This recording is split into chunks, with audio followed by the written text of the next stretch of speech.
皆さんこんにちは。リアルな日本語ビデオポッドキャストのお時間です。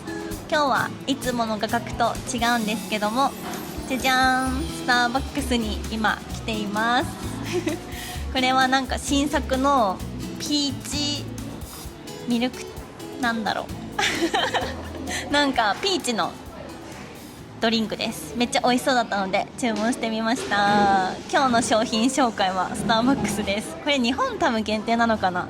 私はエクストラホイップにしました。イエイ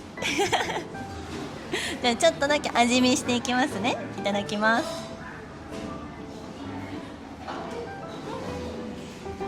美味しい。甘い。めっちゃなるほどね。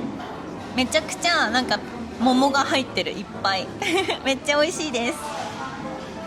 ホイップもね、いつもホイップが乗るドリンクを飲むときはエクストラホイップにしちゃいます甘いの大好きなので。はい、ということでですね、今日はちょっとねいつもと違う場所に来てはいるんですけども、このままポッドキャストやっていこうかなと思います。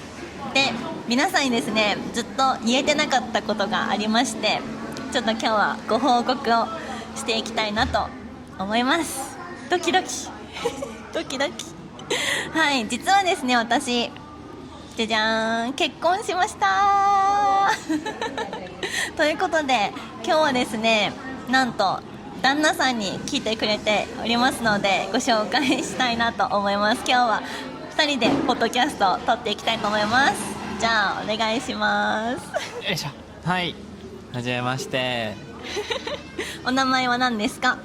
ヨッシーです。ヨッシー、よろしくお願いします。はい、よろしくお願いします。はい、ということで旦那さんですはい、よろしくお願いします。はい、いつもね一人でポッドキャストを撮ってたんですけど、やっぱり一人で話すの難しくて、結構ねいつも大変なんですよ、一人で喋るっていうのがあんまり得意じゃないので、なのでいつもね誰かと一緒に話せたらいいのになって思ってたんですけど、近くにいるじゃんと思って確かにそう近くにはいるね、近くにいるなと思って、一緒にやりませんかって声をかけたらいいよって言ってくれたので、一緒にやろうかなと思って今日は一緒にビデオポッドキャスト撮ろうと思います。はい、初めてビデオポッドキャストに出ます。はい、お願いします。よろしくお願いします。新メンバーヨッシーです覚えやすいそう、ヨッシーって多分言いやすいよね、みんなもマリオのヨッシーみたいなそうそうそう、恐竜をねそうそうそう、イメージして。確かにいつもみんなからヨッシーって言われるの？ヨッシーって言われる、海外の人だとヨッシーが言いやすいからね、そうだよね、でも大抵の人ヨッシーっていうニックネームの友達何人かいるからヨッシーかぶりは多いですね。確かに日本人でいうとさ、名字の吉田さんとかさ、ヨシがつく人って大体ヨッシーだよね、あだ名。いや本当にそう大体ヨッシーでも下の名前がねヨシキなんだよね。そうね、そうなのでヨッシーですね。はいよろしくお願いします。よろしくお願いします、はい、ちょっといつもねコンテンツを撮りたいって、ポッドキャストをねいっぱい撮りたいと思ってたんだけど、なかなか一人で話すのが本当に苦手なので、なかなか更新がストップしちゃったりとか、してたんですよ。本当なんか今日は喋れるかもと思って撮影しててもうまく喋れなくて、コンテンツをボツにしたりとかしたんだけど、あとやっぱりポッドキャストを聞いている皆さんもなんか自然な日本語を聞いてみたいのかなと思って。一人語りじゃなく誰かとコミュニケーションしているね。そうそう、やっぱり確かに皆さんも自分でカメラの前に向かって一人で喋るといつもと違う言葉になるじゃないですか。そうね、確かにそう、ちょっとかしこまっちゃうっていうか、しかも敬語になるし、すごい、確かに日本人だとねプレゼンテーションみたいになるしね。そう、説明っぽくなったりとかするから、できれば会話がいいんじゃないかなと思って。確かに自然な会話だ、そうなので今日これからヨッシー登場が多めになると思いますはい、よろしくお願いします、よろしくお願いします。じゃあちょっと何から話そうかな。ヨッシーについてちょっと深掘りしようかなと確かに誰なんだと、そう、誰って感じだと思うので深掘りしようと思うんですけど、ヨッシーはどこ出身ですか？愛知県出身の名古屋うんが近いところだから、まあ、トヨタとうか、んあとなんだろう、名古屋城とか、うんひつまぶしとかうどんとか有名なところですかね。おー、うんすごい。私も行ったことがあるんですけど、うんうん食べ物が美味しかった。うんうん多分知ってる人も多いんじゃないかな、名古屋はね。名古屋はね有名だね。めっちゃ有名だようね、んそっか。じゃあ愛知県出身というこそうとで、愛知県出身ということで、わかりました。ありがとうございます、うんいつまで愛知県にいたの？愛知県はでも22とかまで大学まで、うん卒業まで。そうその後は？その後は東京に3年ぐらいいて、うんその後にフィリピンに 1.5 年ぐらい、そうだね、ね、約2年ぐらい。そういて、今沖縄というところですね。そうですね、そううん私北海道出身なんですけど、うんうんヨッシーは愛知県出身で、うんまあ、出会ったの何歳だっけ？僕がまあ、でも僕が22とかじゃあかな。 21？ そうそうそうそう私がそう1個違いなのね。そうそう私とヨッシーはうんうん1個上なんだけど、じゃあ21歳と22歳の時初めて出会ったのか。そうですそうです。あそうだ。でもスタートあれだよね、友達だったよね。スタートもちろん友達そう友達で、うんお付き合い始めたのはいつだっけ？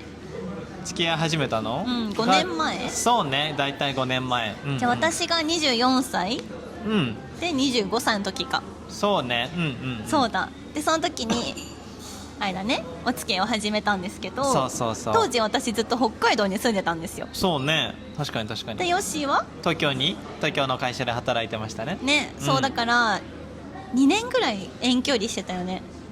そうね、確かに2年3年ぐらい、あそんなにそっか。うん、ちょうど全部コロナだし2021年も、そうね、だからまあ3年ぐらいは遠距離かな、うん、そうだそうちょうど私たちが付き合った頃がコロナだったんだよね、うんそうで北海道と東京で遠距離をずっとしてましたね、うんうんうんうん3年近く。そうね、遠距離してました。そうでも私その時会社員じゃなかったから、うん結構東京に遊びに行ったりとかしてたの。うんうんうんうん、ね確かに確かに。私ヨッシーもリモートワーカーだったから、うんまあ、今もリモートワーカーなんだけど、うんうんうんうんリモートワーカーだから結構私の地元に来てくれてたよね。そうね、東京いたり北海道行ったり一緒に旅行したり、うんなんかいろんな日本全国各地転々としながら移動しながら働いたりね、してたね。そうだ、九州の熊本に行ったりとか確かに確かに。それこそ愛知にね、うんうん遊びに行ったりもしたし、うん、なんか1回の旅行が長いんだよね。一回にそうね、長いね。いつ働いていつ旅行してるのかわからないね。そうなんか旅行しながら働くみたいな、うんうんお互いそんな感じだったよね。確かに確かに、そういう感じ。で私がライブ配信を始めるんですよ、うんうんうん、そうストリーマーだったんだけど昔、うんライブ配信もしながら一緒にね旅行したりとかしてました。そうね。ライブ配信は初めてポッドキャストで喋るの？いや何回か喋ってるかな。あれあ何回か喋ってる初めてかな、忘れちゃった。そうライブ配信者だったんですよ私昔2年ぐらいね。すごい、そうね、やってたね。そうなんかよくある配信者はゲーム実況とかねありますけど、どういう配信をやってたんですか？私はでも主に雑談配信すごい。みんなとおしゃべりしてました、それプラスフルートをやってたので、うんたまに音楽配信とかをやって、エンターテイナーでしたすごい。それを2年やってたんですか？そう2年やって喉に限界が来ましたねえ、病院行ったりとかね。そうポリープができちゃって、うんうんうんもう続けたら声出なくなるよって言われたからやめたそんなこと言われたことない。そうでも病院行く前も、うんもう本当声が出なくなったり、うんうん声が本当に枯れちゃったりとかして、もう音が出ないみたいな、うん声にならない、息しか出ないみたいなっうんうんうんていう状況でしたあの時は。うん。やばい、大変。そうでしたね。よかったね、配信をやめて。ある意味。まあそうだね、健康的にはなったかなうんうんうんうん。その配信してた頃はもう24時間配信のために生きてた感じ。うん、そうね、確かにレッドブル飲んで。そうレッドブルを家の中にめっちゃ買い込んで、うんあんまり飲まない方がいいのは分かってたんだけど、うん飲まないと本当にうん寝ちゃう、うん寝ちゃうからうんずっと飲んでたね夜ね、なんか7時ぐらいから稼働して、うん朝5時ぐらいまで配信してたしてたしてた、ねえ、人間じゃないみたいな。いや人間じゃなかった、あの時はね。ねそう、あれをもうずっと続けることは無理だなって、その時から思っていて、うんうん、でそう転職しようってなったんだよね、うんうん、そうお仕事を変えようって思った時に、うん、もともと行きたかったフィリピンのセブ島に行きたいと思って、うんでタイミングよくヨッシーもね、うん、そうね、フィリピンのセブ島の会社に転職をして、うんなんか全く同じ会社じゃないけどグループ会社的なところだったから、語学学校、うんそうね、語学学校で違う、まあ、学校だったから、でも同じ語学学校の施設は使ってたうんから、なんか廊下でよくすれ違うとか。そうそう、なんかあヨッシーいるみたいな感そうじ会社の中で廊下ですれ違う的な感じですね。そうそう、たまに一緒に仕事もしたよね。そうね、うんそうね、確かにグループ会社だからコラボできるところあるし。そうそう、一緒に仕事したりもしてたり、うんうん、うん、で初めてその時に一緒に住み始めたね、同棲をしたね。フィリピンでね。そう、フィリピンで初めて同棲したどこで初めて同棲してんねんってくらい。いやほんとそうフィリピンで初めて同棲しましたね。そうそう、2年ぐらい、2そうね、年近くね。しかもワンルーム。そう結構家賃高めの場所だったけどさ、そうね、部屋がワンルームでベッドあって、キッチンあって、なんかちょっとちっちゃい机があるみたいな部屋ね。いや本当にそうあれってなんて言うんだっけ、フィリピンでワンルームのことなんて言うんだっワンベッドルームかけ。ワな。ンベッドルーム。そうまあ一つのベッドしかない。そうそうそうそううんうんうん、で2ベッドルームが日本でいう 2LDK みたいな、そうだそうだそうだ。そう感じだったんだけど、うん結構過酷だったね。うん、そうね、なんかアリは結構いるしね。虫はたくさんいたねうん、まゴキブリもあでもセブで住めたらどこでも住めるとは思う。そうだね、うん20代のうちに経験できてよかったなって思うし、うんうんうん、一緒に行けてよかったよね。いや本当にそう。あの時もし選択が違ったらね、結婚してないかもしれない確かに確かに選択が違ったら怖いこと言う。ね、フィリピンに行くっていうさ決断をお互いにしなかったら、うんうんうん、もしかしたら結婚してないかもしれないよね。確かに確かに、それはありそう。うんですね。で、2年ぐらいフィリピンに住んで、なんで沖縄来たんだっけまあフィリピンはまあね3ヶ月というか、まあ1週間ぐらいいたら大体わかる、うんうんうん、どんな生活かが分かって、でまあ1年っていうか2年ぐらいいたらもう大体全てのね、うん、流れが分かるし。そうだね、生活の流れがね。そう、またフィリピンって基本っていうかずっと夏じゃん。夏暑いね。そう暑いし、まあ、変化はあんまないし、まあ、慣れてきたから、まあ、新しいところに行きたいなと思って、でも島生活みたいなのがね、まあ、都会よりかはいいかなってなって、日本でやるとしたらどこだろうみたいなので沖縄だってなって、沖縄に住んでますね。そうですね、そうまあもともと沖縄旅行で来たことがあって、いい場所だなとは思ってたんだけど、でもまさか住むと思ってなかったね。いや思ってない思ってないね、そんな思ってなかった。そんな思ってなかったんだけど、でも住んでみたらめっちゃいい場所じゃない？そうね、うん全然海近いし。そううちから海めっちゃ近くていいよね、天気いいし。最近さ2人で散歩始めたんだよね。散歩タイムね。そう私たち2人ともさ在宅ワーク、家で仕事をするリモートワーカーだから、運動しないんよね。そうだね、確かに。そうだから散歩しようってなって、そう散歩してますよく。散歩大事、運動習慣大事。そうなの。気づいたらずっとね椅子に座ってるしね。あれ今日家の中しか歩いてないみたいな、ね、いや本当にそうあるよね。机からお手洗いまでしか歩いてないみたいな。そう100歩も歩いてないんじゃないかっていうぐらいしか歩いて、ね、それはよくある、そうだからちゃんと運動しようねってことで、散歩を始めましたね最近。いや始めました。そうで結婚したんですけど、結婚したのはいつだっけ？入籍日は5月の10日ですかね、今年の。そう5月10日に入籍をして夫婦になりました、はいでもさ実感なくない？あんまり実感はない。5年ぐらい付き合ってるんだけどさ、だからこそなんかあんま実感ないよね。まあそうね、特に男性側は何かが変わるわけでもないし。そうだ、日本だと女性が名字が変わるから、ラストネーム名字が変わるから、なんかたまにふとした瞬間に名字変わって私奥さんなんだって思うけど確かに男性特にあんまないよねあんま変わらないね。確かに、特に結婚式とかしないとね。そうだね、そういうのとかウェディングフォトとかそういうのしないと多分みんな時間したいんだろうなとは思う。そうだね、いつかちょっとしたいなと思って、今計画中ですけども、みたいな感じですね、はい。ちょっと新キャラヨッシーということで皆さんヨッシーについて質問があったらぜひコメント欄にコメントしてくれたら嬉しいです。確かに、はい、ありがとうございます。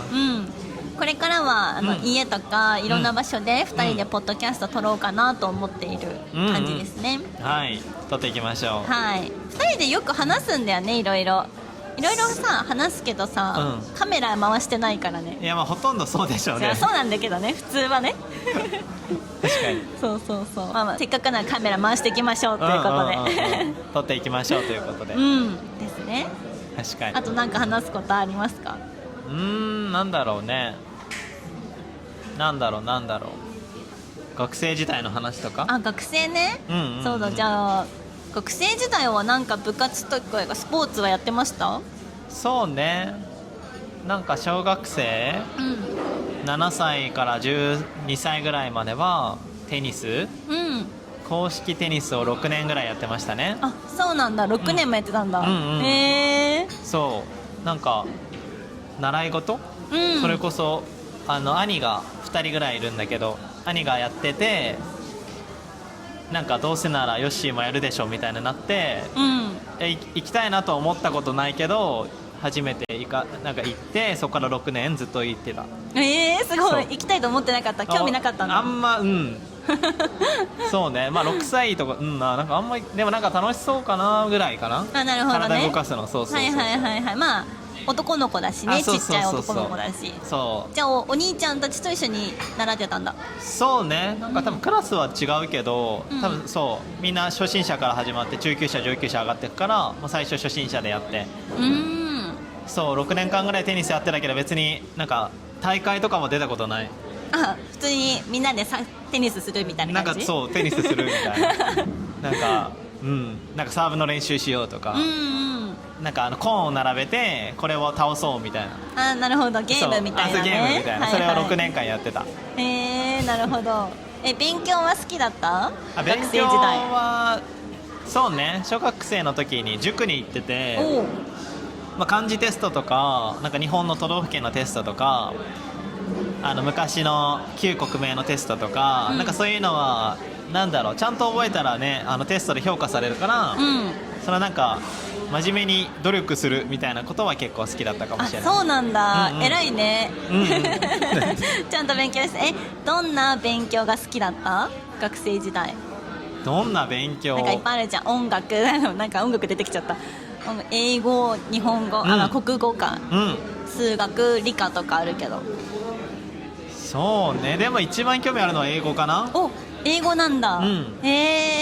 どうして英語はなんか英語話せたら、日本人以外の人と話せる、し、なんだろうな、他の国で生きていけるということがなんか人生の希望になるような気がした。なるほどね。日本だけじゃなくて。そうあとはなんだろうな、ヨーロッパ圏とか、なんか欧米圏の人の見た目って映画にも出てくるような見た目じゃん。だからなんか英語話せたらその映画にも出てくるような人と話せるんだという、なんかちょっとそういう憧れがあったから、かっこよく見えるもんね。かっこいいもんね、実際ね。そうだから英語話したらいろんな可能性が広がるんだろうなっていう感じで。なるほどです。そう海外は初めて行ったのはいつなんだろう。でも小学4年生とか、10歳どこに行ったの？はハワイですね。ハワイね。ハワイどうだった？覚えてる？あんま覚えてないけど、でもね、楽園というか常夏のところでリゾート地、でどんなとこ。そうだね、でもなんかいろんな人が楽しそうに生活してるから、なんか自分もいつかそういう暮らしができたらなとは思ってたかもしれない。その時になんか憧れがあったんだ。そうね、英語話せたらなんかそういうリゾート地、海外のリゾート地も遊びに行けるし住めるんじゃないかみたいなのは思ってたかもしれない、はいはい、なるほどね、じゃあそこからじゃあ英語の勉強頑張るんだ。じゃあ2回目の海外はどこ行ったの2回目の海外うんはでもオーストラリアかなおお、何歳の時は14ぐらい。中学生？そう中学生。それは旅行で？それはホームステイ。おお、そうそうそうそう。どれくらい行ったの？でも2週間とか。おお、いいね。うん。オーストラリアのどこに行ったの？オーストラリアの多分どこだったっけな、シドニーとかメルボルンとか。おお、いいね、いいとこだね。そうそうそうそうそう。そっか。英語はその時使えた？まあ自分なりには使えた気がする。おー、すごい。なんか中1英語普通に短文で何か話すぐらいは多分できた気がする、そこで楽しいなって思った？そうね、そこはかなり楽しかった。現地の学校みたいなのなんか行ったりとかして友達も作ったりとかしてたから、かなり可能性広がったかな。なるほどね、そこでまたさらに英語を好きになった感じ？そうね、そっか。そうそうそうそう。大学とかはどんな勉強したの？大学はでも学部はなんか経営学部みたいな、経営学部英語と関係ないねそうなんかそう高校の時にね、大学とか何学ぶのかみたいな担任の先生に相談した時に、なんかまあ自分の好きなことは正直お金を払って学ばなくても自ら学ぶ、から別にわざわざお金を払って学ぶ必要ないんじゃないって言われて、でまあ、2番目に興味あるものに対してお金を払えばなんか英語プラスその新しい領域の掛け算で、なんか、まあ、大学卒業後に良いところに働けるんじゃないかみたいなアドバイスを高校生の時に担任の先生から教えてもらって、2番目に興味あるものあんまないなと思いながら、でもまあ会社で働くんだったら経営の知識必要かなと思って、だからなんだろう、自分で英語勉強しながら大学で経営を学んでみたいな感じでしたね。なるほど、そうなんだ。そうそうそう。じゃあ英語は独学になったんですね。そうね、なんか自分で勉強してたりしたし、まあ、大学でプラスなんか何千円か払ったら英語の試験の対策コースみたいなの受けれるから、それを受けてたりしてた。なるほど、すごいね。じゃあ結構大学でもちゃんと勉強してたんだちゃんと普通にちゃんと勉強してましたよ。なんか日本の大学生のイメージ、あんま勉強しないイメージちょっとある。まあ学部によるしね、文系は特に、確かに経営学部は特に遊んでる。そうそうそう、遊んでるイメージがちょっとあるまあ確かに確かに、なんか僕はコンプレックスを抱えてたから、遊んでる、まあ学歴コンプレックスって呼ばれるやつで、なんかなんだろうな、この大学を卒業したとて良い就職先につけれる入社することむずいんじゃないかみたいなことを、まあ、なんかぼんやり思ってて、だからこそ学生生活のうちに何かスキルとか勉強をしないといけないと思っていろいろ勉強してたわけ。偉いね。それにさ気づかないで遊んでる人がほとんどじゃん正直まあそうね、まあもちろん頑張ってる人もいると思うんだけど、なんか私のイメージは、みんな遊んでるイメージだったからそうね、まあなんか大学入ることがゴールの場合だと遊ぶのは結構あると思う。まあどこそうだよね。をゴールに置いてるかによっても変わるよね。ヨッシーはどこをゴールに置いてたんですか東京の会社で働くこと。東京で働き方かったんだ。そうイケてる東京の会社で働くことっていうこと。なるほどね。でまあ愛知県だったから地方じゃないけど、まあ、ちょっと距離離れてるところからの進出だから、でライバルは東京の大学生、ってなるとね、彼らはなんかより良い経験も学歴もなんかいろんなものを積んでそうだから、まあ、だからこそ勉強もしないといけないし、いろんな経験積まないとなとは思ってた。なるほどね、偉いね、頑張ったんだまあ頑張ってないけどね、なんかただ好きなことやってただけだからはいはいはい、そうか。なるほどね。じゃあ大学生で何頑張ったの？何頑張ったんでしょうね、何頑張ったんだろう。特に頑張ってないかもしれないなんか、海外行ってませんでしたっけ、大学生の時。あ、そうね、19歳の時にカナダにワーキングホリデーの留学はしてたかな。1年くらい。そうね、大体カナダのどこに行ったの？カナダのトロント。トロントね。そうそうそう。私行ったことないけどすっごい行ってみたい。トロン寒いね、トの生徒さんがいる？トロントの生徒さんいる。バンクーバーもいるし、すごい。あとモントリオールの生徒さんもいる。ケベック、そうね、すごい。ケベック。カナダね結構多いんですよ。すごいね、うん良さそそっか。いやいつか生徒さんにも会いたいし、う。普通に昔ねいた場所にも行ってみたいですね。そうね、働いてたカフェとかいろんなところでね。そっか、うん、じゃあそこで頑張って英語も使って働いたの？もちろんカナダで。おもちろんおすごいじゃん。そうね。まあなんかそうね、留学留学あるあるだとなんか同じ国出身の人と固まっちゃうみたいなことは、まあどの国の人でもあるかなと思うけど、なんか僕はせっかく留学行くんだったら英語しか話さないとか日本人とつるまないみたいなルールを持ってたから、なんか現地でその日本人以外の人とつるんだりとか英語を使って働けるような職種とか職場で働いてた。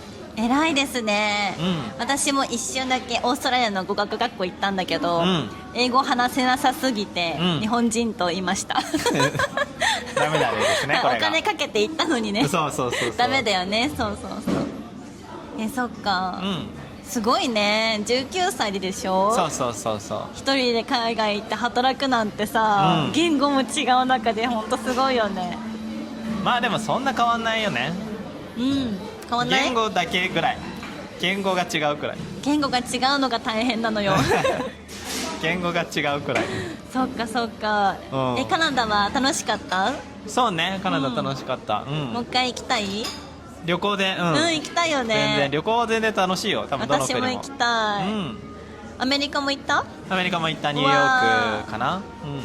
いつか行きたいです。ニューヨークの生徒さんもねいるから。すごい素晴らしい、騒がしい街。そっかそっか、で日本に帰ってきて、そうそうそうそうそう。その後は就活？そうね。いや20歳で帰ってきて卒業まであと2年ぐらいあるから、そこからはなんか英語使ったバイトとかなんか企業でインターンシップするとか、なんかそういうことをしてたかな。なるほどね、そっかそっか。大学卒業後は無事に東京の会社にそうね、東京の会社になんかねじ込んで入りね、無理やり入り。なんかあれでしょ、卒業しないと思ってたら卒業してたみたいな言ってなかったっけ？そうねそうね。